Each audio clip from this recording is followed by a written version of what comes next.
loving your neighbour change the world? My first response was in utter confusion. I was rather unsure how I would approach it.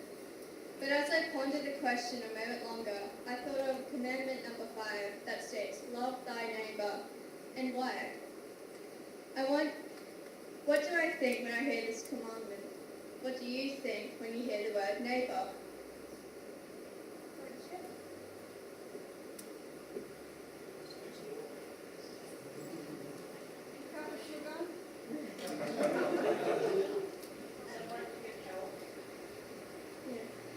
When I thought of it, I thought of friendship, love, and barbecues. Because imagine something has happened to you, like you've been robbed, and you have no one to talk to. Your mum and dad are at work, your brother and sister, if you have one, are away. And you have one person to talk to, and that's your neighbour. But you do not have a good relationship with your neighbour. So what do you do now? Now that you understand why it's good to have a good relationship with your neighbour or neighbours, I have a couple of Bible verses for you that are based on neighbours and love. Hebrews 13, chapter 1 and 2. Keep on loving one another as brothers and sisters. Do not forget to show hospitality to strangers, for by doing some people have shown hospitality to angels without knowing it. In John 13:34, a new commandment I give you, love one another as I have loved you. So you must love one another. And from Romans 13:10, love does no harm to a neighbour, therefore love is fulfillment of the law. And also without neighbours, who would you borrow a cup of sugar from? In conclusion, loving your neighbour can change the world, not just my world, but your world. Thank you.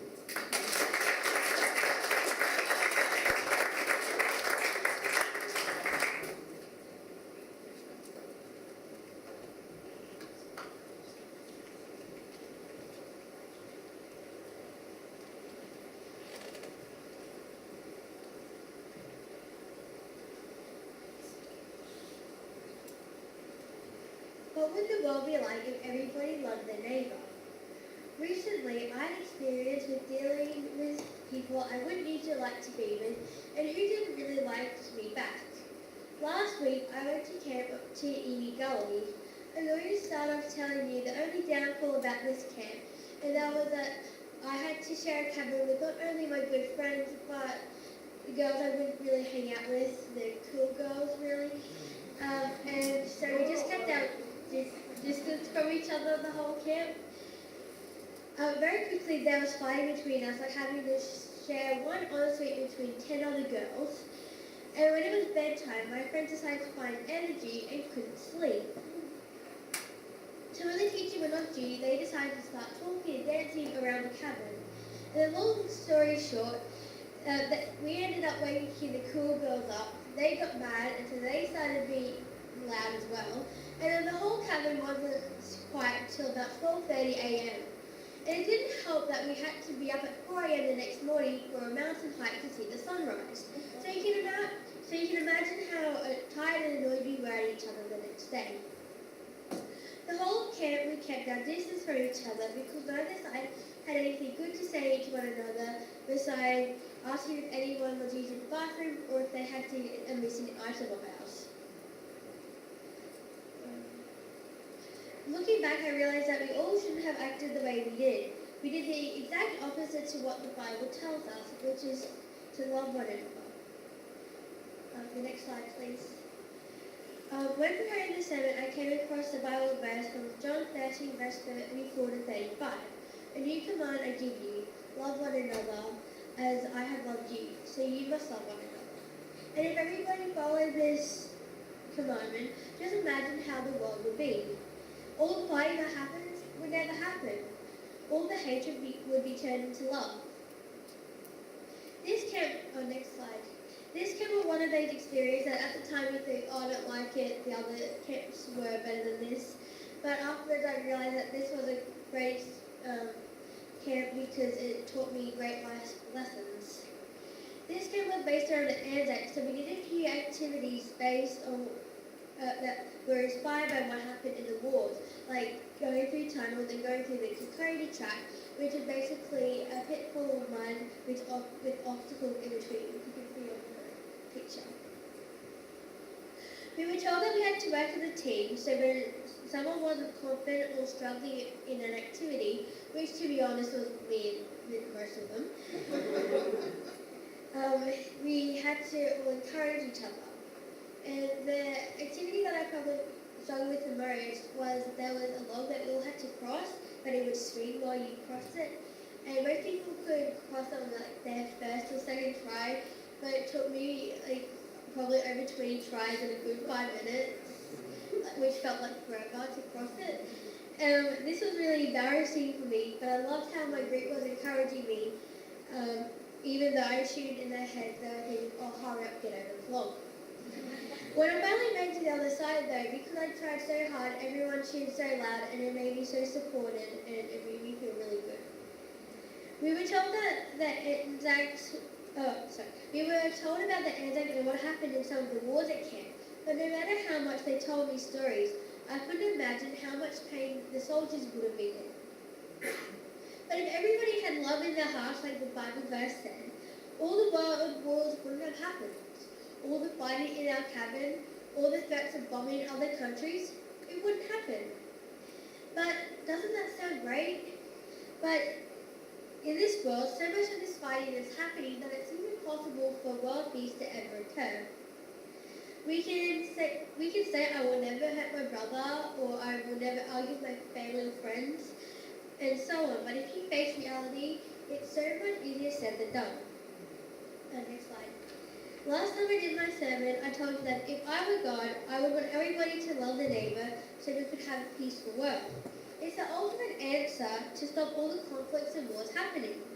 To find our peaceful world, we need to be more kind to one another, more patient, selfless so we can listen to one another, more forgiving and understanding. Jesus does all these things in the Bible, like in the story of Zacchaeus, where he took time to spend with Zacchaeus, this rubbish tax collector, who everybody hated and kept a distance from. If everybody would follow Jesus' actions and did what he did, imagine how much different the world would be today.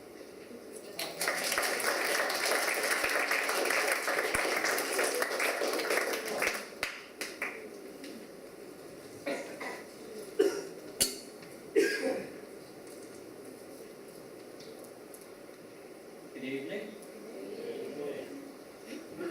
My name is Josh and I'm from the church youth. Now I have to answer the question, how would loving your neighbour change the world?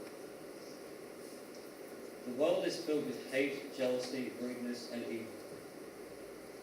But if the whole world loved each other, then there wouldn't be such things as hate, jealousy, rudeness and evil.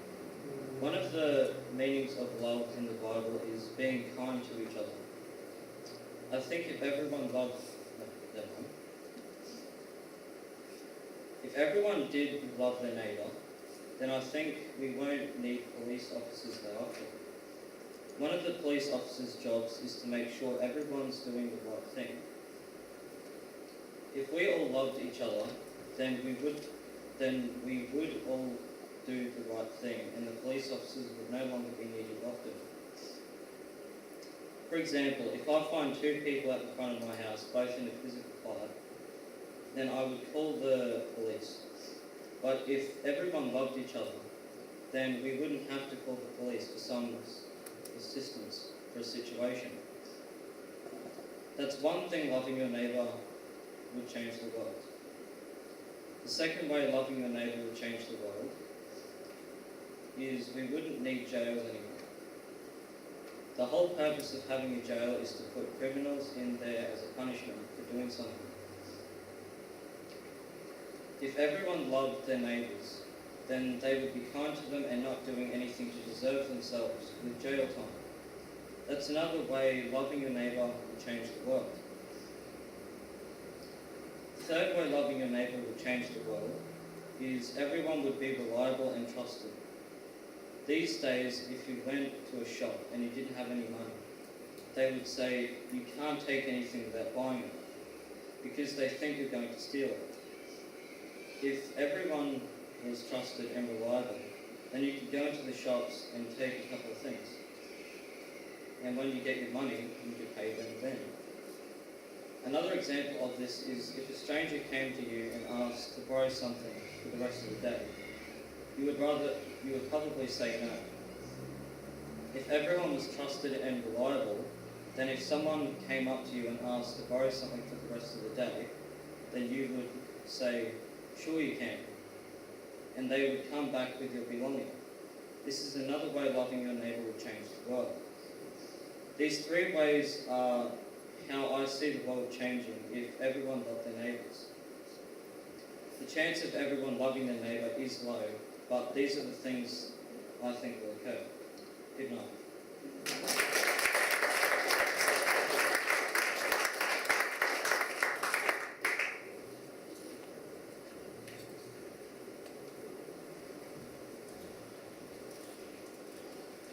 Thank you, Josh, Taylor, for clear. I think Peter, Paul, Mark, you guys can take off 2 weekends a month from now on because you have people looking at the sermons. No, thank you very much, because I think not only did you all prepare well, but you spoke from your hearts. You told the truth. Thank you so much for that. But now